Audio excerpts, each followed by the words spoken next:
हरिओम।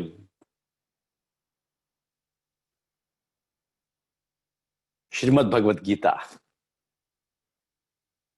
अध्याय 3। और आज बात कर रहे हैं भगवान कि किस तरह से राग और द्वेष हमारे जीवन का एक हिस्सा बने रहते हैं। श्लोक 34। प्रत्येक इंद्रिय के विषय में राग और द्वेष समाये हुए हैं।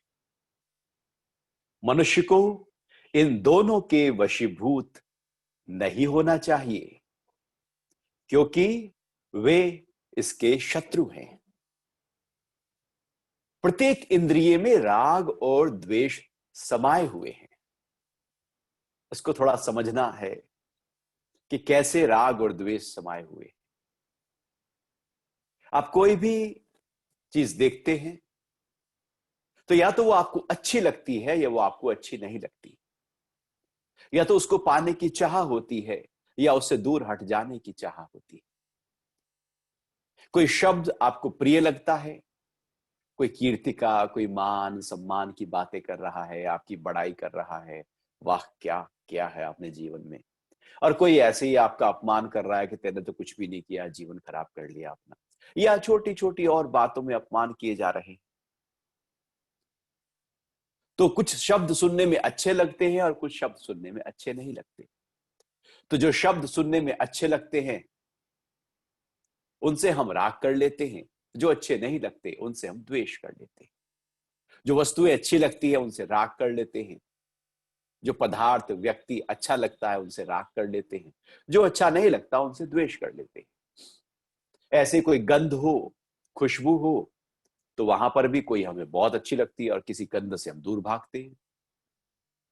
कहीं बदबू उठ रही है और व्यक्ति को पूरी तरह से उस गंध में बहुत ही ज्यादा असुविधा हो तो नाक पे हाथ रख लेगा और पता नहीं कैसे कैसे अपने आप को बचा के भागेगा, अर्थात द्वेष किया हुआ है।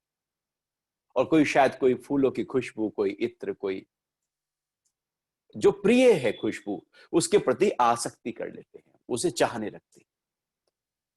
ऐसे ही किसी भोजन में भी हम बहुत या तो उससे चाहते हैं कि और मिले, या कहते नहीं नहीं ये तो बेकार है।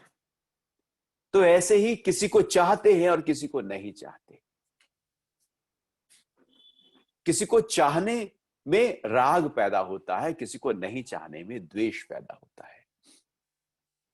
कोई भी काम कर रहे हो, इंद्रियां हमारे विषयों की तरफ दौड़ रही हो तो राग और द्वेष ही लेकर आएंगी। जब लगातार हम किन्हीं लोगों के साथ होते हैं तो वहां पर राग होने लगता है, और जब वहां पर कोई बात विरोध में आती है तो वहीं पर द्वेष होने लगता है। जीवन में जहां जहां हमारा राग होता है वहीं वहीं हमारा द्वेष होता है। जिनसे राग किया था, कर रहे हैं, कल को उनसे द्वेष हो ही जाएगा। राग के साथ द्वेष खड़ा ही है। ऐसा हो ही नहीं सकता कि राग किसी से हो, आसक्ति हो, मोह हो और कभी झगड़ा ना हो, कभी द्वेष ना हो, मनमुटाव ना हो, ऊंच नीच ना हो, शब्दों में एकदम तीखापन ना हो। क्योंकि राग है तो उसके आधार पर द्वेष है ही है। जैसे दिन के साथ रात जुड़ी पड़ी है, ऐसे राग के साथ द्वेष जुड़ा पड़ा है। ये राग और द्वेष इस जीवन की यात्रा में दोनों उसी तरह से हैं जैसे पक्षी उड़ रहा हो और उसके दो पंख हों, और दो पंखों के सहारे से पक्षी अपनी यात्रा को पूरा करता है। ऐसे ही जीवन की इस दुखमय यात्रा में या बंधन युक्त यात्रा में, जहां कर्मों के बंधन है, वहां पर राग और द्वेष दो पक्षी के पंखों के समान रहते ही हैं। हम भले कितना भी कह दे कि मुझे इससे राग नहीं है, मैं तो पूरी तरह से अनासक्त हूं, पूरी तरह से उठा हुआ हूं, मुझे कोई फर्क नहीं पड़ता, लेकिन वो तब तक कहते हैं जब तक वो चीज है। फर्क नहीं पड़ता वो है, लेकिन जब वो नहीं रहती या वो किसी रूप में हमारा अपकीर्ति कर रही है, अपमान कर रही है, हमें दुख पहुंचा रही है, तो पता लगेगा कि द्वेष है उससे। यदि कहीं द्वेष आया है तो समझ लेना कहीं ना कहीं राग जरूर था, और इसी राग और द्वेष को हम बैलेंस करते रहते हैं, इसी को सजाते रहते हैं, संवारते रहते हैं, ठीक ठाक करते रहते हैं। द्वेष आए तो मना मनाई करने लगते हैं, रूठे को मना लेंगे, मतलब द्वेष तो था ना, फिर राग पैदा कर लेंगे, फिर द्वेष आ जाएगा। जिससे आज द्वेष है, कल को उससे राग होगा, आसक्ति होगी, अटैचमेंट होगा, और जिससे आज राग है, कल को उससे द्वेष होगा। और पूरे जीवन में ये राग और द्वेष चलता रहता है, चलता रहता है, कभी थमता ही नहीं है।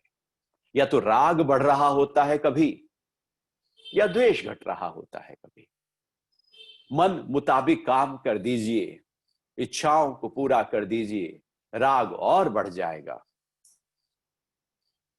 और किसी रूप में यदि बात ना माने तो द्वेष बढ़ जाएगा। हिसाब से काम होता रहे तो राग ही राग है। ये राग की प्रक्रिया लगातार हमारे अंदर है ही है, और राग में रुकावट द्वेष पैदा करती है, इच्छाओं में रुकावट द्वेष पैदा करती है।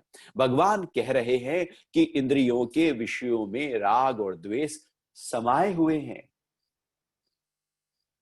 विषय है तो राग और द्वेष है ही है, क्योंकि वो मेरे अंदर की प्रक्रिया है। यदि देखें तो बाहर तो ना राग है ना द्वेष है। भला मकान थोड़ी कहता है हमसे कि हमें राग करो। मकान कहां कह रहा है, घर कहां कह रहा है, अपने वाले कहां कह रहे हैं। वो तो हम ही हैं जो चिपके रहते हैं, जबरदस्ती हम ही चिपके जा रहे हैं। राग को एक तरफा होता है, हम ऐसे पकड़ लेते हैं, और फिर घर में कुछ हलचल हो तो फिर द्वेष आता है। इतना सारा खर्चा है, इतना मेंटेनेंस है, ये भी खर्चा है, वो भी खर्चा है, ये भी प्रॉब्लम है, वो भी प्रॉब्लम है। फिर द्वेष खड़ा हो जाएगा। जिसने राग दिया था वो द्वेष देने लगेगा, फिर वो ठीक हो जाएगा तो फिर अच्छा लगने लगेगा। तो ये सिलसिला जीवन भर चलता रहता है। भगवान कह रहे हैं इससे छुटकारा बड़ा मुश्किल है, क्योंकि ये हमें पकड़ लेता है, जकड़ लेता है। यदि हमने इसको समझ लिया, जान लिया कि राग और द्वेष रहेगा ही रहेगा, और हमें इस राग और द्वेष से अपने आप को ऊपर उठाना है, तो हम उठ सकते हैं। नहीं तो राग और द्वेष फंसाए रहता है, पता ही नहीं लगता। जैसे किसी बीमारी का पता ही नहीं लगता। वो शरीर में कैंसर किसी के हो जाए तो पता ही नहीं लगता कि वो 4th स्टेज पर पहुंच गया है। पता ही नहीं है। क्यों नहीं पता है? क्योंकि वो अंदर ही अंदर धीरे धीरे धीरे धीरे अंदर ऐसे गहरे में उसका असर होता जा रहा है कि पता ही नहीं है कि कैंसर फैल रहा है। पता लग जाए तो व्यक्ति एकदम उसका इलाज करने के लिए हॉस्पिटल भागता है, डॉक्टर के पास जाता है, दवाइयों का प्रबंध करता है, भोजन पर ध्यान देता है, दिनचर्या पर ध्यान देता है, मन की स्थिति पर ध्यान देता है, और बिखर जाता है। जब तक पता नहीं था तब तक तो बस ठीक था। पता नहीं है डायबिटीज है तो मीठा खाया जा रहा है, लापरवाही किए जा रहा है, सोने जागने का समय पूरी तरह से डिस्टर्ब है, क्योंकि पता ही नहीं है कि डायबिटीज है। पता ही नहीं है कोलेस्ट्रॉल बढ़ा हुआ है तो मीठा खाए जा रहा है, खाए जा रहा है, खाए जा रहा है, चिकनाई खाए जा रहा है, चिकनाए जा रहा है, तो कोलेस्ट्रॉल तो बढ़ ही जाएगा। तो जब पता नहीं है तो हम उस काम में रत रहते हैं। और कुछ लोग ऐसे बिल्कुल मूर्ख होते हैं, उनको पता होता है, वो तब भी वहां से ऊपर उठ नहीं पाते। वो सबसे निकृष्ट कोटि के लोग हैं, एकदम नीचे स्तर पर जीवन जीने वाले लोग, जिनको पता होता है कि इससे ये गलतियां हैं, वो तब भी उन्हीं गलतियों को किए जाते हैं, क्योंकि वो अपने मन से चलते हैं। उससे वो ऊपर उठ ही नहीं सकते। वो सोचते हैं कि मन ही ठीक है, इसलिए राग और द्वेष में रहते हैं, इसलिए क्लेश में रहते हैं, चिड़चिड़े रहते हैं, उद्विग्न रहते हैं, हलचल में रहते हैं, अंदर से आग लगी रहती है, क्योंकि द्वेष अंदर खड़ा ही है। घरों के झगड़े इसी तो कारण होते हैं। तो भगवान कह रहे हैं कि राग और द्वेष को थोड़ा सा समझ लो। ये विषयों में समाये हुए हैं, हर विषय राग और द्वेष लेकर आ जाएगा। लेकिन क्या करना है? इनके वशीभूत नहीं होना है। तो कैसे नहीं होंगे इनके वशीभूत? पहले इनको जानेंगे, पहले इनको समझेंगे। जब तक इनको समझा ही नहीं, जाना ही नहीं कि राग और द्वेष है, बीमारी का पता ही नहीं लगा तो चलती रहेगी, बीमारी बढ़ती रहेगी। राग और द्वेष ऐसे ही बढ़ता चला जाएगा और बढ़ता चला जाता है। राग जो सुख देता है वहां पैदा होता है, द्वेष जहां दुख देता है वहां पैदा होता है। हर सुख दुख देकर जाता है, हर दुख सुख देता है। दुख के बाद सुख खड़ा है, सुख के बाद दुख खड़ा है, राग के साथ द्वेष खड़ा है, द्वेष के साथ राग खड़ा है। चलता रहता है। जीवन में केवल राग हो, केवल राग हो और केवल राग हो तो व्यक्ति विरक्त हो जाते हैं। वो द्वेष पैदा होता है, फिर से राग पैदा होता है। जहां पर केवल रोशनी ही रोशनी रहे, रात हो ही ना, ऐसे बहुत सारे देश हैं, तो वहां पर मन की अवस्थाएं बिगड़ जाती हैं। लोग सुसाइड ज्यादा करते हैं क्योंकि गड़बड़ा जाता है। वो राग द्वेष पैदा करता है, द्वेष राग पैदा करता है, एक दूसरे के पूरक हैं। ऐसे ही जैसे दोनों हाथ हैं हमारे, दोनों पैर हैं हमारे, वो एक दूसरे के पूरक है दोनों हाथ। तो इनको जानना है, इनको समझना है कि ये राग है, ये द्वेष है, मुझे इनसे ऊपर उठना है। ये अटकाएंगे, फंसाएंगे, उलझाएंगे, रुलाएंगे, बढ़ने नहीं देंगे आगे। तो जब आगे बढ़ने ही नहीं देंगे तो ऐसी अवस्था में इनसे हमें साक्षी होना होगा। जब राग हो रहा हो तो देखो, मैं राग कर रहा हूं, राग से क्या होगा, मुझे प्रेम करना चाहिए। ये अपने वालों से राग में हम उलझे रहते हैं। राग ही तो झगड़ों का कारण बना पड़ा है। आप प्रेम करो, कोई झगड़ा ही नहीं। राग में हर व्यक्ति का अहंकार खड़ा होता है, मैं बड़ा, मैं बड़ा, मैं विशेष, मैं कुछ हूं। और द्वेष में उसके अहंकार को ठेस लगती है, क्योंकि उसने अहंकार को बड़ा किया तो ठेस तो लगेगी। अहंकार तो रावण का भी नहीं रुका, ठेस तो पहुंचेगी ही पहुंचेगी। इसलिए सीधे पेड़ जल्दी काट दिए जाते हैं।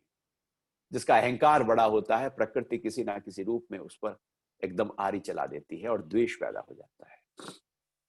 तो साक्षी होकर इसको देखकर कि राग है जहां जहां, उसको राग को प्रेम में बदलना शुरू करें। और जब उसको प्रेम में बदलना शुरू करेंगे, बस है ना, ठीक है ना, मेरे पास है तो ठीक है, नहीं है तो ठीक है, मैं उसको ऐसे पकड़ना नहीं चाह रहा हूं, मैं उसके पीछे नहीं भाग रहा हूं, बस प्रेम है। ऐसा नहीं कि उसके बिना मेरा गुजारा नहीं चलेगा। प्रेम में तो ऐसे ही होता है कि वो नहीं भी है तो भी चलेगा। राग में होता है कि नहीं, वो चाहिए ही चाहिए, वो चाहिए ही चाहिए, यही राग की निशानी है। वो है या नहीं है तो बहुत अच्छा है, नहीं है तो भी ठीक है। परमात्मा की नगरी में जैसे रखें, ये प्रेम की निशानी है, भक्ति की निशानी है। तो जब भक्ति पैदा होती है, राग खत्म होने लगता है, प्रेम जब बढ़ता है तो मोह खत्म होने लगता है। भगवान कह रहे हैं राग और द्वेष के वशीभूत नहीं होना है। आप एक को तोड़ दीजिए, दूसरा टूट जाएगा, दूसरा हो ही नहीं सकता। फिर जैसे दूध फट जाए, बिगड़ जाए, खट्टा हो जाए, तो फिर उसकी दही भी खट्टी होगी। फिर ऐसा नहीं कि उसका घी भी आप बहुत अच्छा निकाल पाएंगे। वो दूध ही फट गया, पहली ही क्रिया गड़बड़ा गई तो उसके बाद सारी क्रियाएं गड़बड़ाती चली जाएंगी। जैसे होता है ना, घर से व्यक्ति निकला और बहुत झगड़े करके निकल रहा है, द्वेष में निकल रहा है, बहुत लड़ाई हो गई।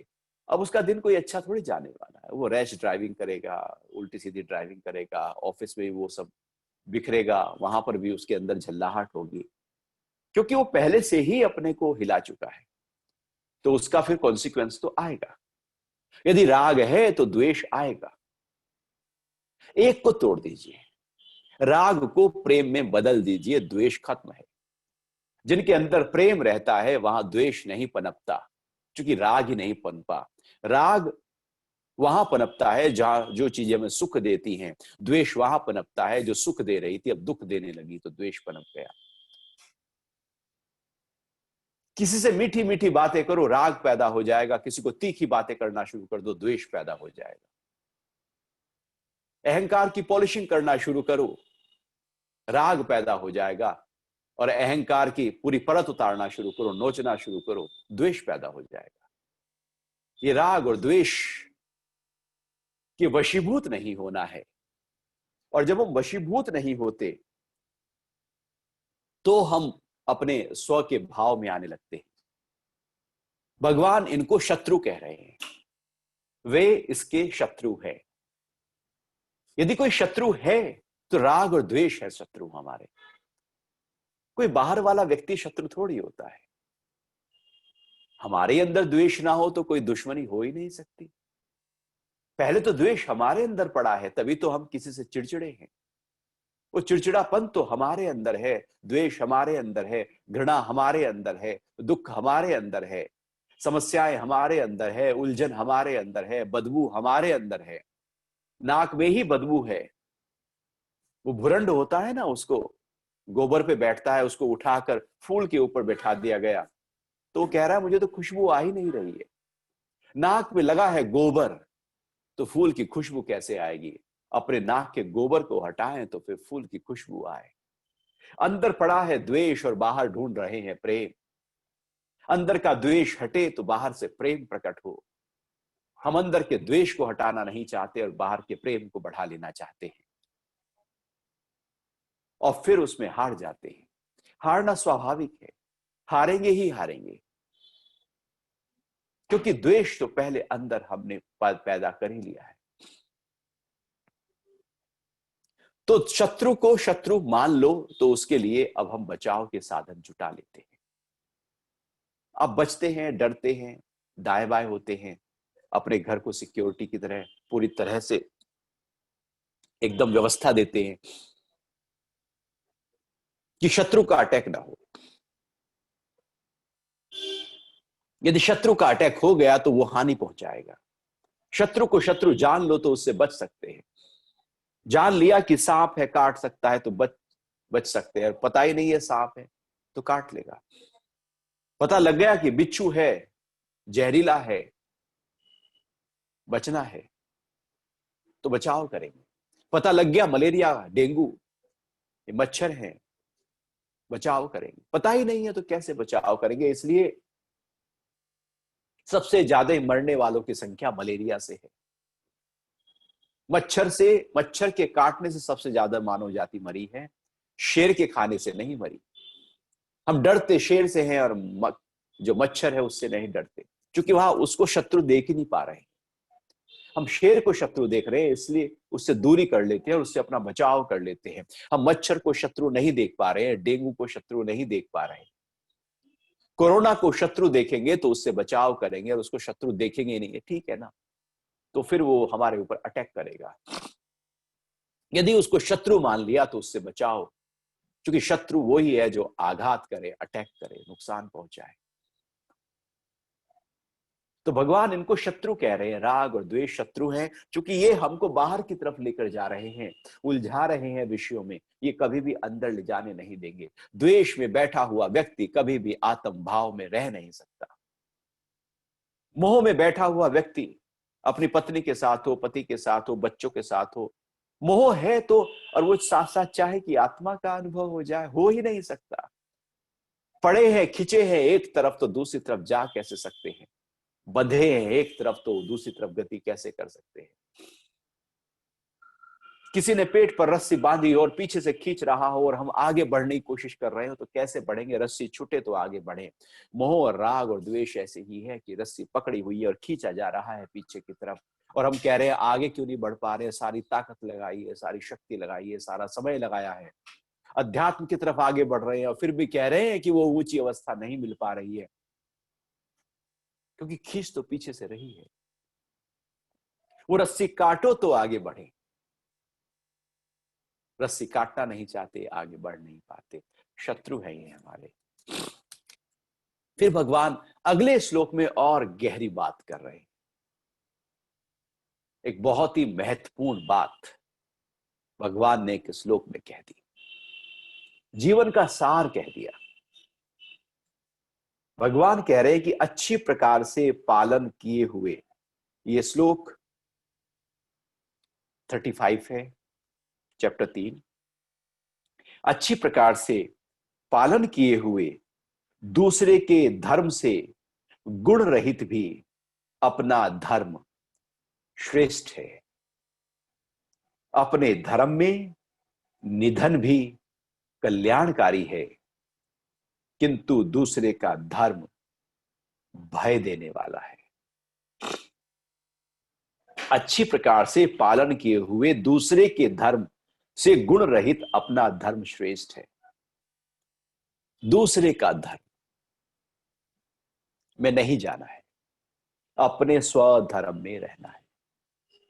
जितने भी व्यक्ति हैं मानव, सबका अपना धर्म है। सामूहिक धर्म नहीं होता। ये हम हिंदू धर्म, मुसलमान धर्म, ईसाई और सिख की बात नहीं कर रहे। धर्म अर्थात मेरे अंदर की जो रुचि है, रुझान है, जो मैं हो सकता हूं, मैं होना चाहता हूं, जिसके लिए मैं हूं यहां पर, उसको पा लेना ही धर्म है। धर्म कोई बाहर से नहीं थोपा जाता, बाहर से सिखाया पढ़ाया नहीं जाता। वो तो अंदर से, वो तो अंदर से फूटता है। इसलिए यदि 7 अरब लोग धरती पर हैं तो 7 अरब धर्म है। धर्म सामूहिक नहीं जो भगवान कह रहे हैं। भगवान कह रहे हैं स्वधर्म, अपना धर्म में रहना है। हम दूसरे के धर्म में जाते हैं, हम दूसरे के जैसा बनने में लगे रहते हैं। समस्या वहीं खड़ी हो जाती है। जो होना है वो नहीं हो पाते, जो होने के लिए आए थे वो नहीं हो पाते, जो जानने के लिए आए हैं वो नहीं जान पाते। जहां रुचि है, रुझान है, झुकाव है मेरा अंदर से, जिस कृत्य को, कर्म को कर लेने के लिए, वो नहीं करते, बल्कि हम कुछ और किए जा रहे हैं।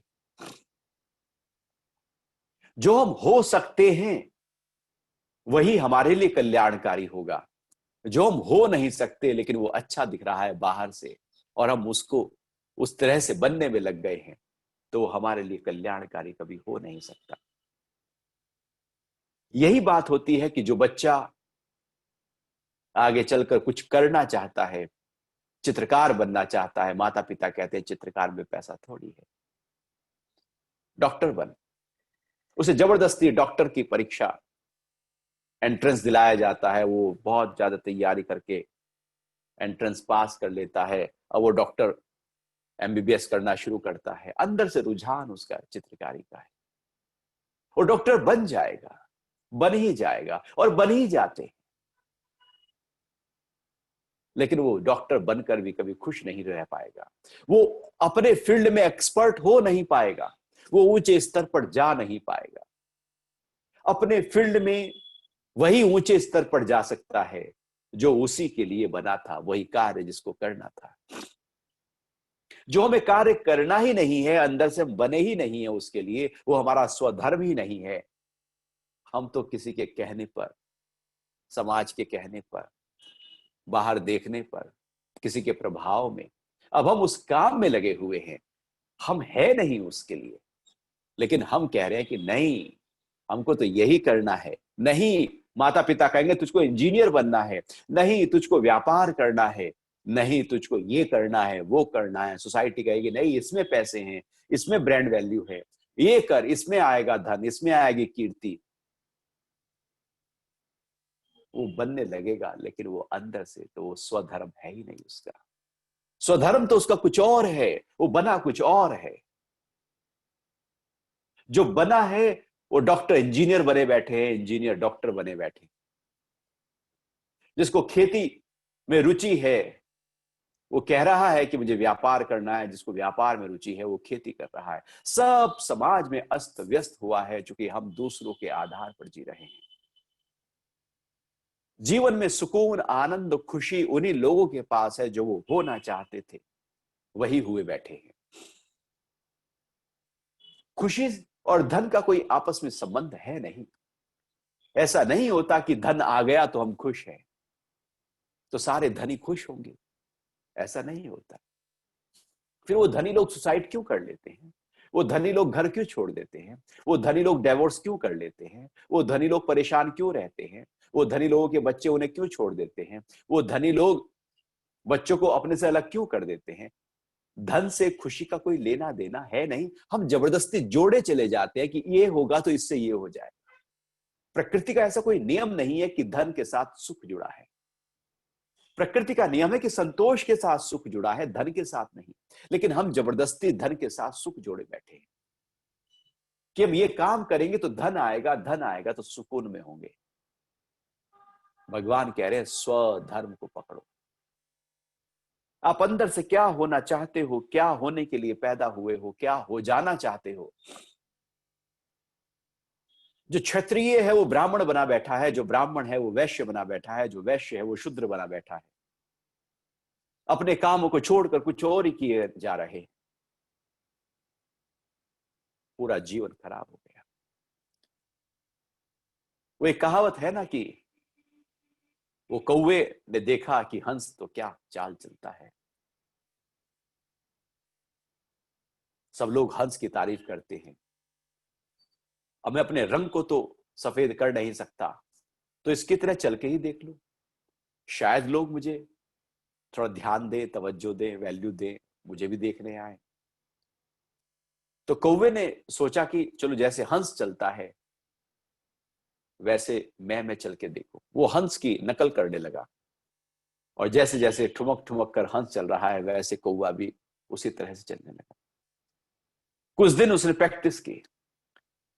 प्रैक्टिस करने लगा, हंस की तरह चलना शुरू कर दिया, थोड़ा थोड़ा हंस जैसा चलना शुरू कर दिया। लेकिन पूरी तरह से हंस जैसा चल नहीं सकता, और हंस की प्रैक्टिस करते करते वो अपनी चाल भूल गया। कौवा चला हंस की चाल, अपनी चाल भूल गया। जो अपना धर्म था उसका, उसने वो धर्म छोड़ा और अपने उस दूसरे धर्म को पकड़ना चाहा, क्योंकि उसे लगा वहां पर कीर्ति है, वहां पर तवज्जो है, वैल्यू है, ध्यान है, आकर्षित करूंगा मैं लोगों को। हम भी कुछ ऐसे ही अपने आप को, अपने स्व के भाव को छोड़कर कुछ और करने में, कुछ और बनने में लगे रहते हैं, और ये कुछ और बनने की चाह ही हमको पूरी तरह से नीचे गर्त में ले जाती है।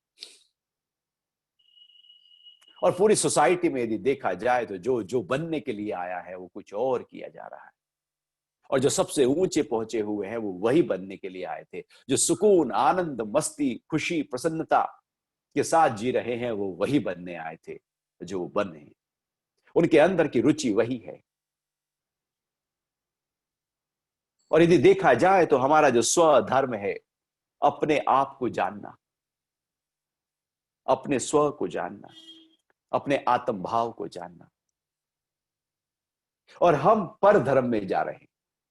हम बाहर प्रकृति में हैं, राग में हैं, द्वेष में हैं, काम में हैं, क्रोध में हैं, लोभ में हैं, मोह में हैं, धन में हैं, बाहर कहीं हैं, कीर्ति में हैं, कामनी में है, कंचन में है, बाहर कहीं है। हम पर धर्म में चले गए हैं।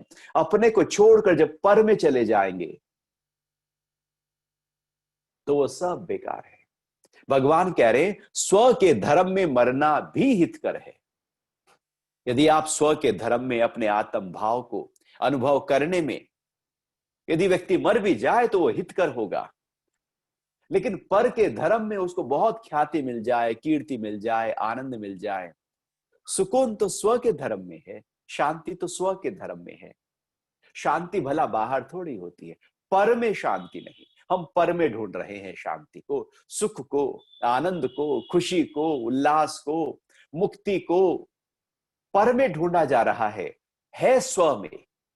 भगवान कह रहे स्व में आओ और स्व में आगे बढ़ो।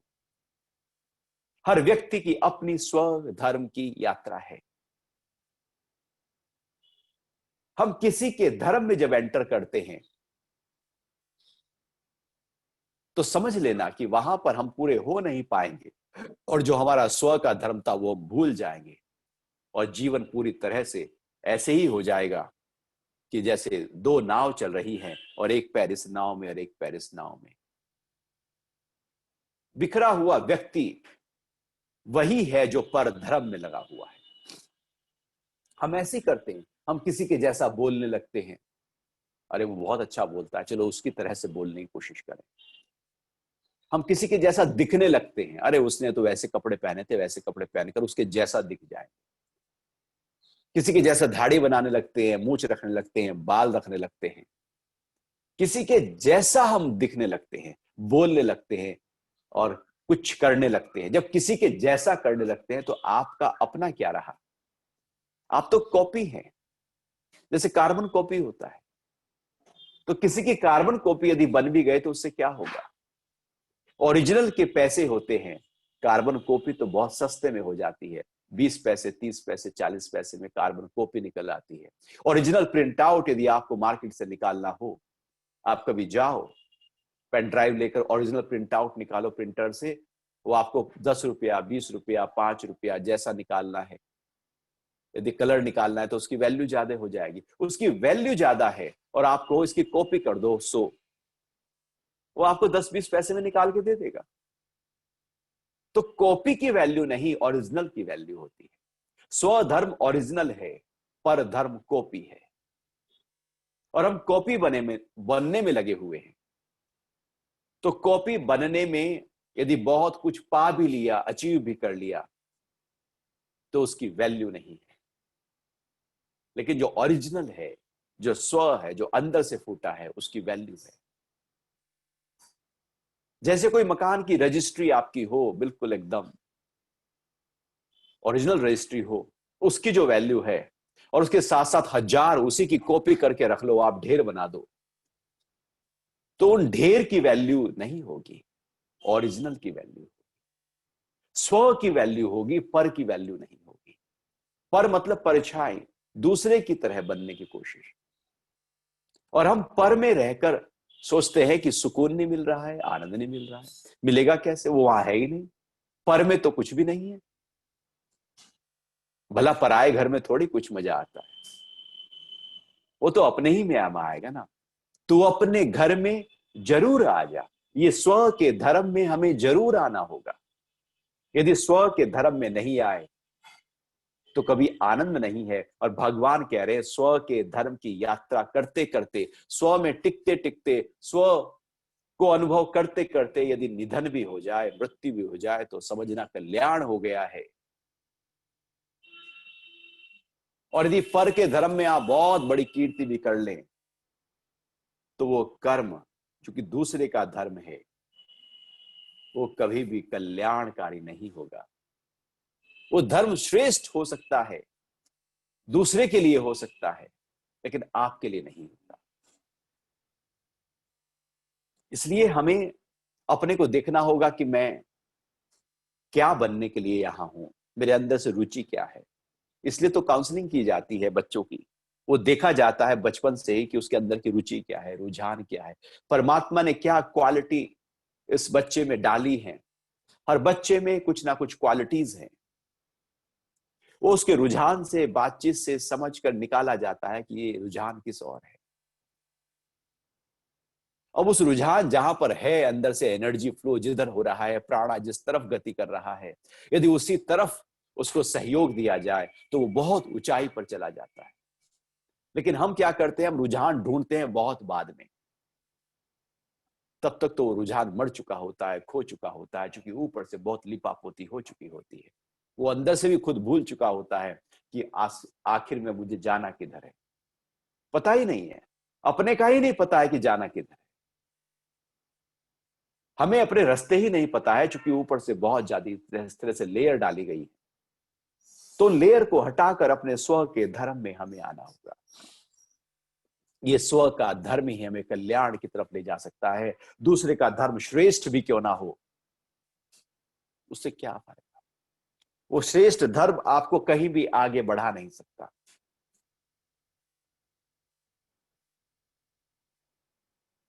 थोड़ा और आगे चलते हैं। तो ये भगवान ने अभी अर्जुन को बताया, लेकिन अब अर्जुन का एक प्रश्न उठता है। अर्जुन भी जब प्रश्न करते हैं ना, बहुत गहरे स्तर से करते हैं।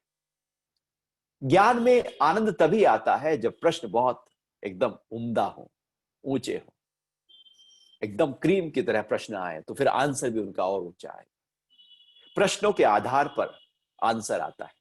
प्रश्न ही बहुत ही निचले स्तर के हैं, तो आंसर भी निचला ही स्तर का होगा। और कोशिश तो यही की जाती है कि प्रश्न कोई भी हो, आंसर ऊंचा दिया जाए। लेकिन यदि प्रश्न ऊंचा हो गया तो फिर आंसर तो और ऊंचा चला जाएगा। इसलिए अष्टावक्र गीता में पहला ही जो प्रश्न है कि मुक्ति कैसे हो, ज्ञान कैसे हो, वैराग्य कैसे हो, ये ज्ञान मुक्ति वैराग्य का प्रश्न ही पहले कर लिया, तो समझो कि वो शास्त्र किस ऊंचे स्तर का होगा। तो अर्जुन यहां पर जो प्रश्न कर रहे हैं, कह रहे हैं, अर्जुन बोले, हे वार्ष्णेय, तो फिर यह मनुष्य स्वयं न चाहता हुआ भी किससे प्रेरित होकर पाप का आचरण करता है, जैसे उसे बलपूर्वक कराया जा रहा हो। ऐसा कौन है अंदर? व्यक्ति नहीं चाहता कि ये मैं करूं, फिर भी वो हमसे करा लेता है। वो कौन है? पाप का आचरण करना नहीं चाह रहा है, लेकिन वो करा लेता है। व्यक्ति नहीं चाहता कि मैं क्रोध करूं, मैं क्रोध करूं, मैं क्रोध करूं, लेकिन फिर भी क्रोध कर लेता है। वो कौन बैठा है अंदर जो क्रोध करा देता है?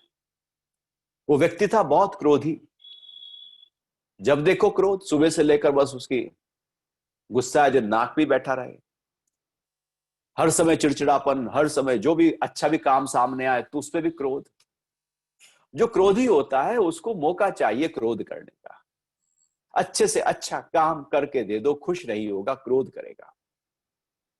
क्रोध, चूंकि उसका स्वभाव में क्रोध आ गया है, जिसके स्वभाव में ही क्रोध आ गया है, अर्थात जिसके चित्त में ही केवल क्रोध ही क्रोध घूम रहा है, तो उसके हर कर्म, हर विचार, हर भाव क्रोध से ही ओतप्रोत हो जाएगा। जिसके स्व के भाव में प्रेम आ गया है, उसका हर विचार, हर भाव, हर कर्म प्रेम से होने लगेगा। जिसमें ज्ञान आ, जो अंदर चित्त में रच बस गया है, चेतना से चित्त में आ गया है, अब व्यक्ति वही करने लगेगा। तो व्यक्ति बहुत क्रोधी था।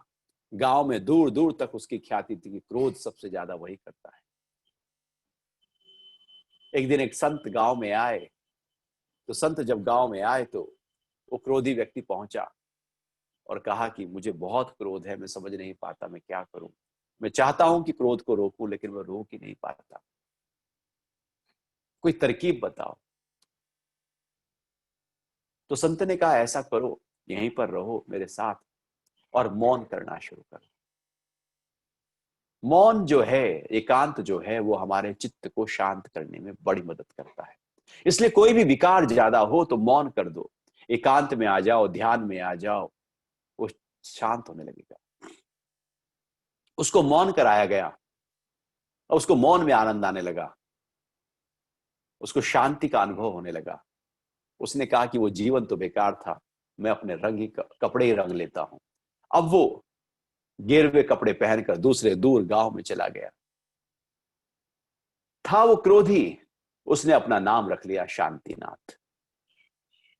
अब शांतिनाथ जो नाम रखा, तो चारों तरफ चूंकि वो मुस्कुराता, मौन में रहता, शांति की बातें करता, प्रेम की बातें करता, अब उसकी ख्याति दूर दूर तक शांतिनाथ के नाम से जानने लगी। वाह क्या व्यक्ति है, इसके क्रोध तो दूर दूर तक नहीं है। क्योंकि ऐसा कोई व्यक्ति नहीं जिसमें क्रोध ना हो। कई साल बीत गए। एक बार उसके गांव से एक व्यक्ति घूमता हुआ दूसरे गांव में पहुंचा जहां पर ये प्रवचन कर रहा था। वो भी सुनने बैठ गया, उसे देखने लगा, नहीं ये तो क्रोधीनाथ है, ये वही है जो क्रोध करता रहता है, तो हमारे गांव का व्यक्ति है, यहाँ तो शांतिनाथ बना बैठा है। तो सत्संग खत्म हुआ, सब लोग उठ के गए, तो वो उसने जाकर प्रणाम किया और कहा कि आप तो उस गांव के, आप तो क्रोध से भरे हुए हैं। तो कहते नहीं, मैं तो शांतिनाथ हूं, मेरे अंदर शांति शांति समाई है। तो वो जो व्यक्ति है वो उसके क्रोध को धीरे धीरे धीरे धीरे उभार रहा है कि नहीं, तुम तो क्रोध करते थे, सुबह से लेकर रात तक क्रोध करते थे, जो दिखता था क्रोध करते थे, पत्नी को मारते थे, बच्चों को मारते थे, गांव में तुमने बड़ा तहलका मचा रखा था, तुम तो बहुत क्रोधी हो। देखो तुम्हें क्रोध आ रहा है, तुम्हारी आंखों में क्रोध है, देखो तुम्हारी नाक में क्रोध आ गया है, देखो तुम्हारी जुबान पर क्रोध ही आ गया है, देखो तुम्हारे खून में क्रोध ही क्रोध भरता जा रहा है। वो इस तरह से उकसाने लगा। देखो तुम्हारे हाथ नीचे जा रहे हैं, दांत नीचे जा रहे हैं, तुम्हें क्रोध आ रहा है। जो क्रोध उसके अंदर था ही था, ऊपर से तो शांति की लेयर थी, लीपापोती तो ऊपर से थी। दाग धब्बे तो हमारे चेहरे पर अंदर होते हैं, ऊपर से लीपापोती करके हम बन ठन के बैठ जाते हैं और कहते हैं मेरे से सुंदर कोई नहीं। तो जब वो क्रोध को उकसाया गया, तो वो क्रोध चूंकि अंदर पड़ा था, तो एकदम वो आग बबूला हो गया और बहुत क्रोध करने लगा उस व्यक्ति पर। उसे मारने लगा, भगाने लगा और कहा सबको बुलाओ, गांव वालों को, इसे मारो, भगाओ यहां से। तो क्रोध जो था, वो स्वभाव क्रोध फिर उभर कर आ गया। तो अर्जुन पूछ रहा है ऐसा कौन है अंदर जो बलपूर्वक वो नहीं चाहता था कि वो क्रोध करे व्यक्ति, लेकिन फिर भी कोई ऐसा है जो उसके अंदर के क्रोध को उभार रहा है। ये बलपूर्वक पाप की तरफ कौन है अंदर बैठा हुआ? कौन शैतान बैठा है? कौन दुराचारी अंदर बैठा है? कौन दैत्य बैठा है? ऐसा कौन बैठा है मेरे अंदर जो मुझे इस तरफ ले जाता है? आसुरी संपदा ऐसी कौन सी है मेरे अंदर? ऐसा क्या होता है अंदर कि व्यक्ति न चाहते हुए भी पाप की तरफ चला जाता है? वो नहीं चाहता क्रोध करे, वो नहीं चाहता काम वासना में जाए, वो नहीं चाहता मोह करे, वो नहीं चाहता लोभ करे, वो नहीं चाहता झगड़े करे। फिर भी कुछ ऐसा घट जाता है कि जब वो ऐसा कुछ वाक्य आता है तो क्रोध कर लेता है और अति कर लेता है, क्रोध में तहस नहस कर देता है। अभी तो शांत हुआ बैठा था, अभी तहस नहस करने को उतारू हो गया है। ऐसा कौन था अंदर? अर्जुन पूछ रहे हैं, जो बलपूर्वक कोशिश करके जबरदस्ती, जैसे कोई हाथ से लिखवा लिया जाए, साइन जबरदस्ती करा लिए जाए, बंदूक की नोक पर कुछ काम करा लिया जाए, जैसे डांट डपट कर काम करा लिया जाए। ऐसे ही होता है, घरों में बच्चों से डांट डपट कर काम करा लिया जाता है, ऑफिस में डांट डपट के काम करा लिया जाता है, सोसाइटी में डांट डपट के काम करा लिया जाता है, बहुत जगह पर सरकार भी जबरदस्ती बहुत डांट डपट के करा लेती है। तो ये डांट डपट के अंदर कौन बैठा है जो हमसे करा लेता है पाप कर? हम नहीं चाहते करना, फिर भी हो रहा है। और यदि देखा जाए तो ये ऐसे ही होता है। व्यक्ति कौन चाहेगा कि मैं गलत काम करूं, लेकिन गलत काम फिर भी हो रहा है और जबरदस्ती जबरदस्ती करा लिया जाता है। तो अर्जुन पूछ रहे, कौन है ऐसा अंदर जो जबरदस्ती मेरे से बल पूर्वक ये काम करा लेता है? मैं नहीं चाहता, मैं नहीं चाहता, मैं चाहता हूं, हर व्यक्ति चाहता है कि उसका जीवन सुधर जाए। वो नहीं चाहता, वो नहीं चाहता, वो शराबी शराब छोड़ देता है, नहीं चाहता फिर से शराब पीऊं, फिर से कहीं जाम छलक रहे हैं, दोस्त पी रहे हैं तो फिर से शुरू कर देता है। वो नहीं चाहता, उसने सिगरेट छोड़ दी है, फिर से वो कभी किसी टेंशन में आकर सिगरेट शुरू कर देता है। वो नहीं चाहता, वो चाह नहीं रहा है कि ऐसा करूं, लेकिन फिर अंदर से कौन है जो उससे करा लेता है? वो नहीं चाहता मैं चिल्लाऊं, मैं चीखूं, फिर भी चिल्ला लेता है। वो नहीं चाहता कि रात देर तक मैं टीवी देखता रहूं, पिक्चर देखता रहूं, मोबाइल पे रहूं, लेकिन फिर ऐसा कौन है जो मुझे रात देर तक उसी जगाए रखता है? कौन है ऐसा अंदर बैठा हुआ? मैं नहीं चाह रहा हूं फिर भी, और जीवन ऐसे ही बिखरता है। सब चाहते हैं कि मैं ऊंचाई पर पहुंचूं, मैं धन कमाऊं, कीर्ति पद कामनी कंचन कीर्ति चारों तरफ मेरे रहे, लेकिन फिर भी कौन है ऐसा जो खींच लेता है नीचे की तरफ? हर व्यक्ति चाहता है कि ऊर्ध्व गति, लेकिन फिर भी कोई ऐसा है। हर व्यक्ति चाहता है आनंद मस्ती सुख, फिर भी दुख कौन दे रहा है अंदर बैठकर? कौन है जो क्रोध करा रहा है? कौन है जो हिला रहा है मुझको? मेरे नहीं चाहते हुए भी मैं चाहता हूं कि मैं स्वस्थ रहूं। कौन है जो मुझे फिर बीमारी की तरफ ले जाता है? कौन है जो मुझे अधोगति की तरफ लेकर जा रहा है? प्रश्न बहुत ही उत्तम है, ऊंचा है, गहरा है। क्योंकि भगवान धीरे धीरे उसको ज्ञान की बातें सुना रहे हैं अर्जुन को, तो अब उस अर्जुन के अंदर के प्रश्न भी ऊंचे होते जा रहे हैं। तो बलपूर्वक कौन हमसे कर्म करा लेता है?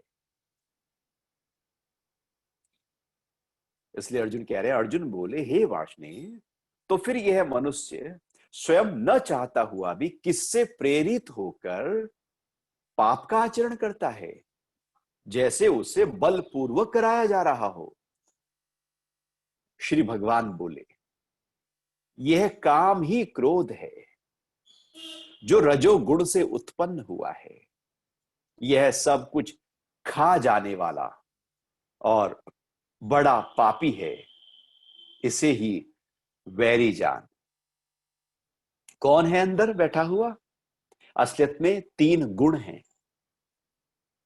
तीन गुण ही हमसे सारे कर्म करा लेते हैं। अच्छा भी करा लेता है सतोगुण, बुरा भी करा लेता है तमोगुण रजोगुण के साथ मिलकर। कोई अंदर है, वो गुण है अंदर।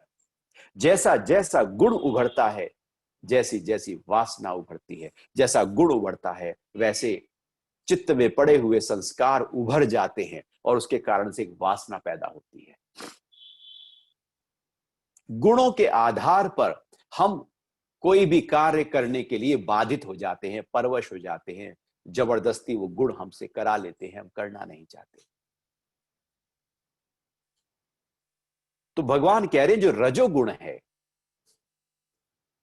उसका काम है कामना पैदा करके क्रोध पैदा कर देना। हमारे अंदर जो काम है, काम मतलब इच्छा, मन ऐसे दौड़ रहा है, कुछ पाने के लिए चाह रहा है, ये रजोगुण के कारण होता है। और कामनाएं जितनी बढ़ती जाए व्यक्ति खूब कामनाओं में रहे, क्रोध उसका उतना ज्यादा होगा। क्रोध इसलिए होगा क्योंकि कामनाएं सारी पूरी तो किसी की भी नहीं होती। व्यक्ति पूरा होगा, कामना पूरी नहीं होगी।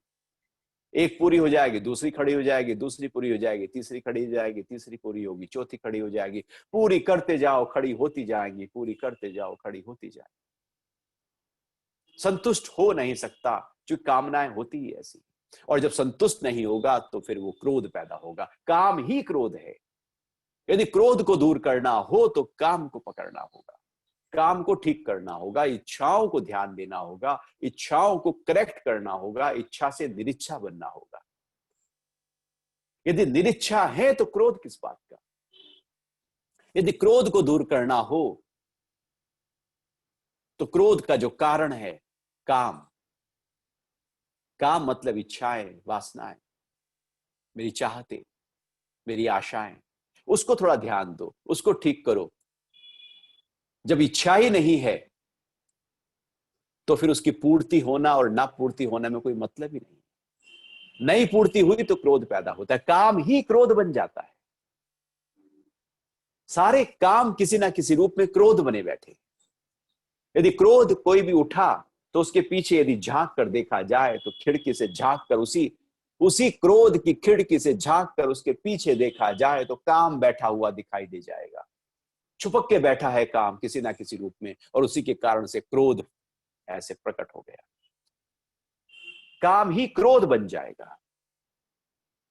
क्रोध अपने आप में नहीं हो सकता यदि काम ना हो। क्रोध की अब धुआं आग से ही तो आएगा। आग ही ना हो तो धुएं को, ऐसा कोई तरीका नहीं है कि आप धुएं को पैदा कर सको।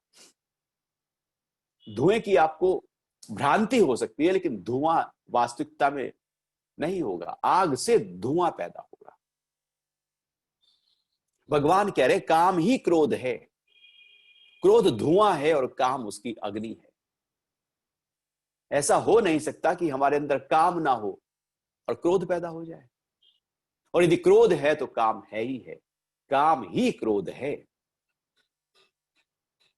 आपको यदि क्रोध से ऊपर उठना है तो काम से ऊपर उठना पड़ेगा, क्रोध से ऊपर। एंगर मैनेजमेंट यदि करना हो तो आपको अपनी इच्छाओं को करेक्ट करना होगा। एंगर मैनेजमेंट अपने आप हो जाएगा। नहीं तो ऊपर ऊपर से हम ढक लेंगे, और अक्सर हम अपने क्रोध को ऊपर से ही ढककर शांतिनाथ बने बैठे रहते हैं।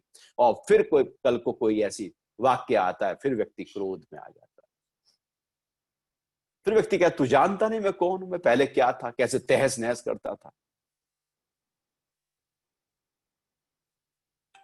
वो एकदम अपने जो जो पीछे था वो सब उभर कर आ जाएगा उसका। तो केवल ढका होने के कारण से ऐसा नहीं है कि क्रोध खत्म हो गया। वो ढका है लेकिन वो है।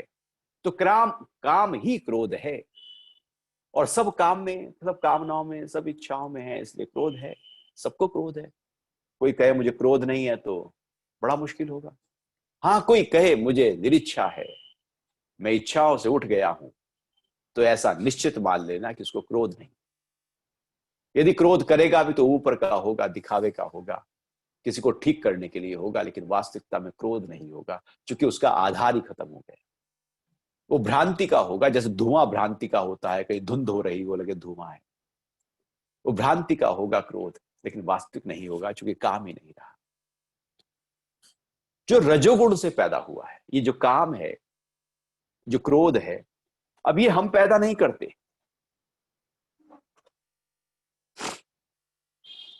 इसका कोई कारण है। इसका कारण है रजोगुण। हमारे अंदर सत्व रज तीन गुण, इसमें जो रजोगुण है वो हमारे अंदर काम को पैदा करता है, गति को पैदा करता है, इच्छा को पैदा करता है। तो जो दोषी है वो क्रोध नहीं, काम नहीं, बल्कि रजोगुण है। रजोगुण है तो क्रोध तक व्यक्ति जा सकता है, काम पे जाएगा। और यदि रजोगुण ही नहीं है, गति ही नहीं है, और सतोगुण बढ़ाया हुआ है या गुणातीत हो गया है, गुण से ऊपर उठ गया है, गुण का प्रभाव नहीं हो रहा, गुण गुणों में बरत रहे हैं, मैं उसमें अपना मत नहीं दे रहा हूं, तो काम और क्रोध नहीं रहे। तो यदि करेक्ट करना हो तो रजोगुण को करना होगा। और यदि रजोगुण को जान लिया, समझ लिया कि ये है, तो आपको अपने आप से उससे दूरी बना लेनी होगी। जब ये पता लग जाए कि ये क्रोध मेरे अंदर रजोगुण के कारण से पैदा हुआ है, तो उस क्रोध से दूरी बनाने के लिए अपने को गुणातीत भाव में ले आओ। रजोगुण उसी समय छुई मुई हो जाएगा और क्रोध एकदम गिर जाएगा। रजगुण के आधार पर तो कौन है जो बलात्पूर्वक मुझे पाप करने की तरफ प्रेरित कर देता है? भगवान कह रहे हैं ये रजोगुण है, जो तम गुण का सहारा लेकर, साथ लेकर, बलात् गुण ही है जो अंदर से जैसा प्रकट होते हैं, व्यक्ति उसको वैसा ही काम करने में बाधित हो जाता है। आप रात को यदि सोना चाहते हैं और तम गुण पैदा ही नहीं हुआ, रजोगुण चल रहा है, तो आप बिस्तर पर लेटे रहेंगे, करवटें बदलते रहेंगे, कभी ये सोचेंगे, कभी वो सोचेंगे। तम गुण बढ़े तो नींद आए। आपके हाथ में, तो हमारे हाथ में नहीं होता सोना, हमारे हाथ में नहीं होता उठना। सतो गुण बढ़ते ही आप की जाग खुल जाएगी। गुण है, हमसे करा रहे हैं, हम कर रहे हैं, हमें लगता है हम कर रहे हैं, गुण हमसे करा रहे हैं, हम अपना ठप्पा लगा रहे हैं। भगवान कह रहे हैं रजो गुण के कारण से ये काम और क्रोध पैदा हो रहा है। यह सब कुछ खा जाने वाला और बड़ा पापी है। ये जो क्रोध है ना, एक बार जब हो जाए तो आपके सारे के सारे ज्ञान को खा जाएगा, सारी बुद्धिमत्ता को खा जाएगा, सारे विवेक को खा जाएगा, विवेक शून्य कर देगा ये। इसलिए क्रोध में व्यक्ति बड़े उल्टे सीधे निर्णय लेता है, क्योंकि वो विवेक से नहीं लेता। सारे संबंध तोड़ने की कोशिश में, सारे सब कुछ जो भी नेगेटिव व्यक्ति करता है वो क्रोध में करता है। किसी विकार में आकर जब निर्णय लिए जाते हैं तो उन निर्णयों का परिणाम बिल्कुल खा जाने वाला होता है, तहस नहस करने वाला होता है। क्रोध में निर्णय आपके ही स्व के भाव को खा जाएगा, स्व के धर्म को खा जाएगा, खा जाएगा। और क्या करेगा? इसको वैरी जान, इसको फिर शत्रु जान। जैसे पहले ही भगवान ने राग और द्वेष को शत्रु बताया, अब भगवान काम और क्रोध को भी शत्रु कह रहे हैं। ये शत्रु हैं हमारे, ये बाहर की तरफ हमें उलझाए रखेंगे, फंसाए रखेंगे, अटकाए रखेंगे। कभी भी ये हमसे मेरे हिसाब से काम नहीं करा सकते, क्योंकि ये गुण जैसा जैसा गुण होगा वैसा उसका प्रभाव होगा। तो गुणों के आधार पर हम काम करते हैं। कौन है जो बलात्पूर्वक हमसे कर्म करा लेता है? भगवान कह रहे हैं ये गुण है जो तेरे से करा लेते हैं। तू कैसे कर सकता है? गुणों के कारण से प्रभावित होकर बलपूर्वक गुण हमसे काम करा लेते हैं। इसको समझना होगा, जानना होगा। और यही है गहराई, यही है इलेक्ट्रॉन, न्यूट्रॉन, प्रोटॉन पदार्थ का सूक्ष्म, यही है ब्रह्मा विष्णु महेश, यही है सत्व रज तम, यही है जो हमसे हर पदार्थ में रहकर हमसे कर्म करा रहे। तो इसको समझना है, इसको जानना है, और इसको वैरी समझना है। जो उसका प्रकटीकरण है उसको वैरी समझो। और धीरे धीरे ये तीन गुण हमसे कर्म कराते हैं, लेकिन यदि हम गुणातीत हो जाए, वही प्रश्न कर रहे हैं कि तीनों गुणों से कैसे ऊपर उठे। गुणातीत के अलावा कोई और तरीका नहीं। स्व के भाव में, आत्मा के भाव में यदि आप आ गए तो गुणों से ऊपर उठ गए। ऐसा नहीं कि आप सत्वगुण को बढ़ा लो, 90% मैंने सत्वगुण कर लिया, 10% मैंने रजोगुण कर लिया और 2% मैंने तमोगुण कर लिया। ऐसा हो ही नहीं सकता। वो हमारे हाथ में कहां है गुणों को बैलेंस करना।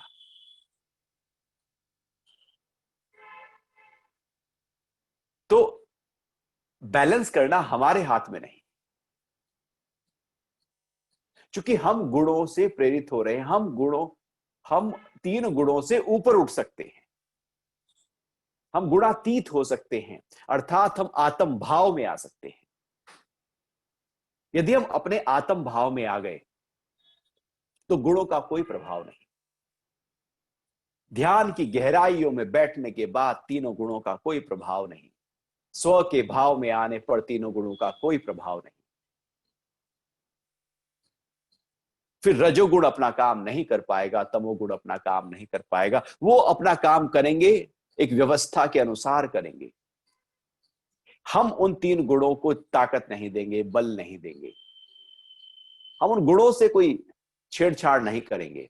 गुणों से छेड़छाड़ करके कुछ होगा नहीं। आप यदि तम गुण को कंट्रोल करना चाहो और कहो कि मुझे तो रात को सोना ही नहीं है, मैं तो तम गुण को कंट्रोल करूंगा, मुझे नींद को कंट्रोल करना है, तो आप कर लोगे, लेकिन उसका असर कहीं और निकल कर आ जाएगा। साइकोसोमैटिक डिजीज पैदा हो जाएंगी, मनोकायिक रोग पैदा हो जाएंगे। जिनकी रात की नींद डिस्टर्ब होती है, उनका पाचन तंत्र गड़बड़ होता है, मन गड़बड़ होता है, सब कुछ गड़बड़ा जाता है दिनचर्या। गुणों को कंट्रोल थोड़ी करना है। गुणों की व्यवस्था जो चल रही है उसको एज इट इज चलने देना है, उसके साक्षी होकर उसको देखना है। यदि उसके साक्षी होकर हम उसको देखने में सक्षम हो गए तो गुणों का प्रभाव नहीं है। जब रजगुण उठे और उसके कारण से काम और क्रोध पैदा हो, तम गुण से मोह पैदा हो, तो उस समय साक्षी हो जाना और अपने गुणातीत भाव में आ जाना, आप पाएंगे कि उसका असर उसी समय कम हो गया। जब सतोगुण उठे और आप गुणातीत में आए तो आप पाएंगे सतोगुण का प्रभाव नहीं रहा। सतोगुण ऊंचाई पर ले जाता है, लेकिन फिर भी कहीं ना कहीं वो बांध ही देगा। वो पुण्य कर्म करा देता है, लेकिन पुण्य कर्म भी बांध लेंगे। हमें तीनों गुणों से एक साथ ऊपर उठना है। ऐसा नहीं कि हमें तम गुण बेकार है, गुण कोई बेकार नहीं। तम गुण तो ऐसे है कि जैसे कार में ब्रेक होता है, गति को रोकने की प्रक्रिया को तम कहते हैं, गति देने की प्रक्रिया को रज कहते हैं, गति को ऊर्ध देने की प्रक्रिया को सत कहते हैं। एक ऊर्ध गति है सतोगुण, एक अधोगति है तमोगुण, एक व्यवस्था है मध्यम गति है रजोगुण। यदि रजोगुण ही चलता रहे, आप मध्यम गति करते रहें और आप रुक ना पाए, तो फिर तो वो रजोगुण आपको लिए घातक हो जाएगा। इसलिए तम गुण भी चाहिए, रजगुण भी चाहिए, सत भी चाहिए, तीनों चाहिए, बैलेंस में चाहिए, व्यवस्था में चाहिए। लेकिन हमको तीनों गुणों से ऊपर उठना है, हमें गुणातीत होना है।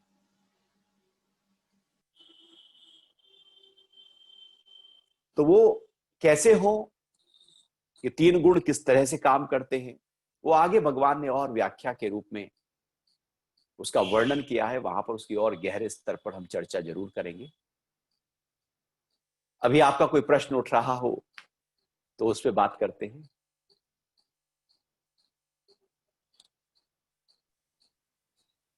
गुरु जी राधे राधे। राधे राधे।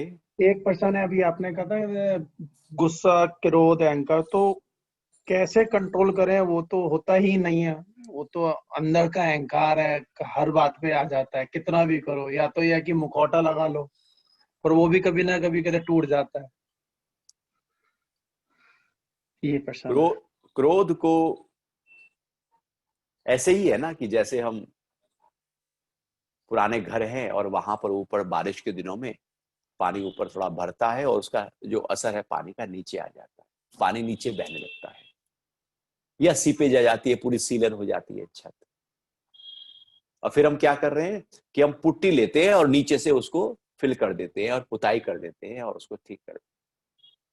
वो जैसे ही पानी अगली बार फिर ऊपर छत पे आता है, वो फिर नीचे रिसने लगता है। तो हमें नीचे से ठीक नहीं करना है उसको, जाकर उसके ऊपर जाकर जहां से वो पानी जो दरार आ गई थी वहां से सीमेंट लगा देना है, उसको बंद कर देना है। अब नीचे नहीं आएगा।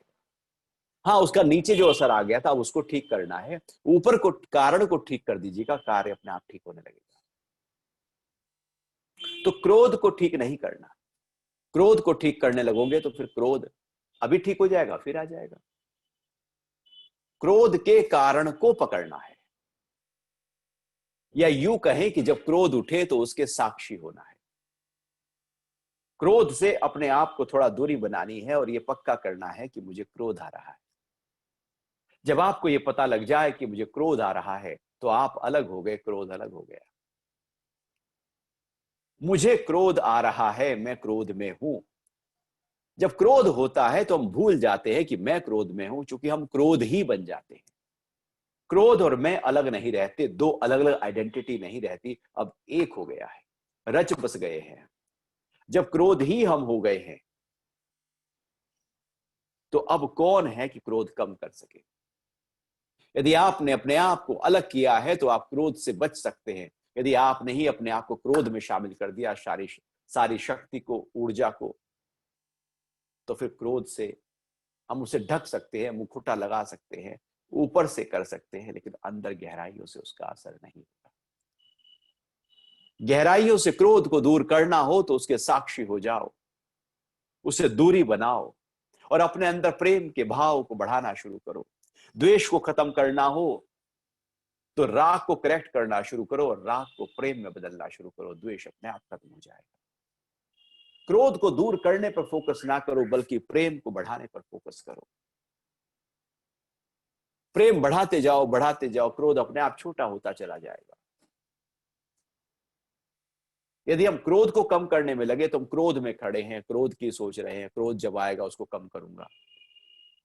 तो क्रोध में रहकर क्रोध को, जैसे गड्ढे की सफाई करनी हो तो गड्ढे में उतर जाओ तो पूरी तरह से गड्ढा साफ कभी हो नहीं सकता। अंत में पूरी तरह से गड्ढा साफ करने के लिए गड्ढे से बाहर उतरना ही पड़ेगा। गड्ढे से बाहर आकर गड्ढे की सफाई, गड्ढे को पूरी तरह साफ कर सकते हैं। यदि हम ही गड्ढे में उतर गए, गड्ढे और हम एक ही हो गए, तो फिर सफाई कैसे होगी। ऐसी क्रोध में ही हम रहकर क्रोध को ठीक करने में लगे रहते हैं और एंगर मैनेजमेंट जीवन भर चलता रहता है, कभी दूर होता है, क्योंकि उसका तरीका ही गलत था। वो तरीका है साक्षी होकर, वो तरीका है दूसरे प्रेम के भाव को बढ़ाकर, वो तरीका है राग को ही, मोह को ही, आसक्ति को ही उस प्रेम में, उस ऊर्जा को चैनलाइज करके प्रेम में कन्वर्ट करके।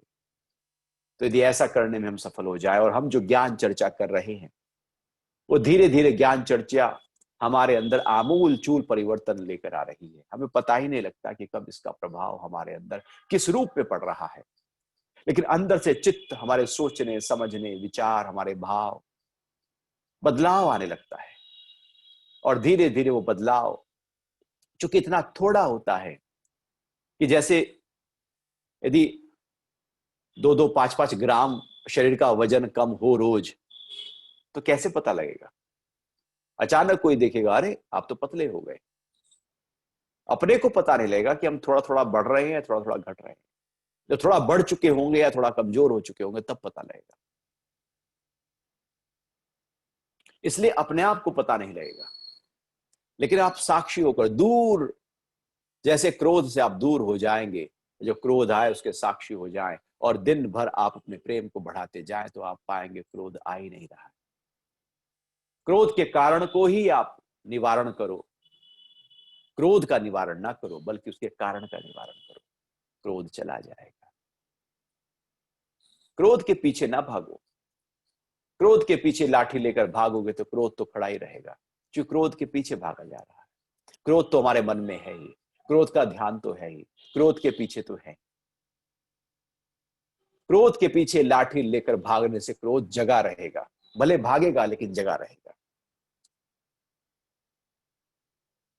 तो आज के लिए इतना ही रखते हैं।